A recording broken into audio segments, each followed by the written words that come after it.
In the first term at Augustine Academy, students study the ancient works of Greece and Rome, looking at the epics of Homer and Virgil, the Metamorphoses of Ovid, the cosmogony of Hesiod, but best of all, the Greek tragedies. I particularly like these. They're so grim and insightful. But students sometimes ask me the question, why study such macabre texts? Fair enough. Valid question. One that I hope to respond to. Let us take for our case study the story of Medea, written by Euripides in the 5th century.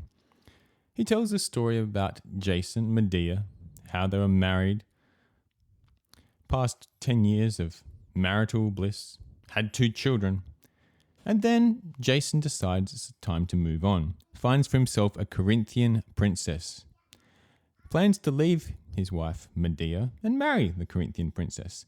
Now, as you can imagine, Medea is not particularly pleased about this alteration, and she responds to it accordingly. She brutally kills her rival. Corinthian princess is burnt to death. Death for Jason, her husband, is too good for him. She wants to make sure that he suffers deeply. So she kills his new lover. But it doesn't stop there. Medea then, and this is where it gets really quite grim, she kills her own children. Why? Because they're also Jason's children. Why does she want to do that? To hurt him. She wants to hurt him, and so she attacks what he loves most. She's willing to destroy her own children in order to be able to hurt her husband who's betrayed her. So that's what she does. You might think, whoa, time out. Like, Ben, come on. This is very grim. Why are we looking at this story again? Here's why. Because malevolence like this is not limited to fiction alone. People can do horrible things when their trust is broken.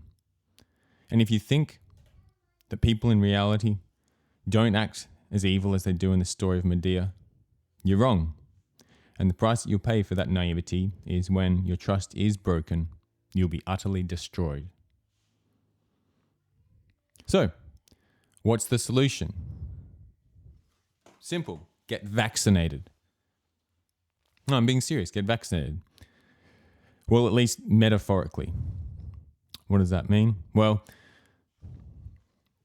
when people don't want to be completely destroyed by some virus, they expose their body to a microdose of the pathogen so that their body can develop antibodies so that when they do encounter the real virus, they've already figured out how to contend with it. And so they're more robust in their biological constitution against the said virus. And the same can be done by reading tragedies. You inoculate yourself against naivety that presumes that everyone's nice and everyone's got your best interest at heart. No, often, they don't. So it can make you a little bit more cautious against the perils of other people's motives, agendas, and potential outright malevolence. But I think even more significantly, it can inoculate you against the naivety that you have, presuming that you are a nice person that would never hurt anybody.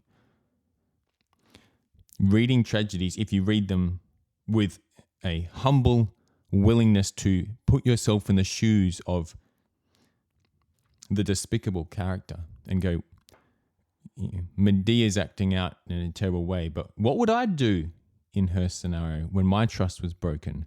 And then you can start to think, oh, well, maybe actually I would also be impelled perhaps to act in a rash way. And, well, there's a wisdom in being able to realize that if push comes to shove, you're not always going to be motivated to be acting in a nice way. So the stories can be enlightening in that capacity. There's a great line in the play that says, "The most fierce anger of all, the most incurable, is that which burns in place of dearest love. What does that mean? It means if a stranger hurts you, it's like water for duck's back. Who cares? Maybe a little bit bothered. Someone who you love most, who's most dear to you, who you've become most vulnerable to, they betray you. There's no telling what rage you might be capable of. And to be conscious of that. That when you're filled with rage, when your trust is broken, your prefrontal cortex, it shuts down, or at least it's temporarily immobilized, and your limbic, prefrontal cortex being the governing structure for making decisions, calculating, impulse control, out the window. Limbic system, that's responsible for actions now. And what's that doing? Acting in an impulsively, emotionally driven way. And, well, look out, because operating on that kind of system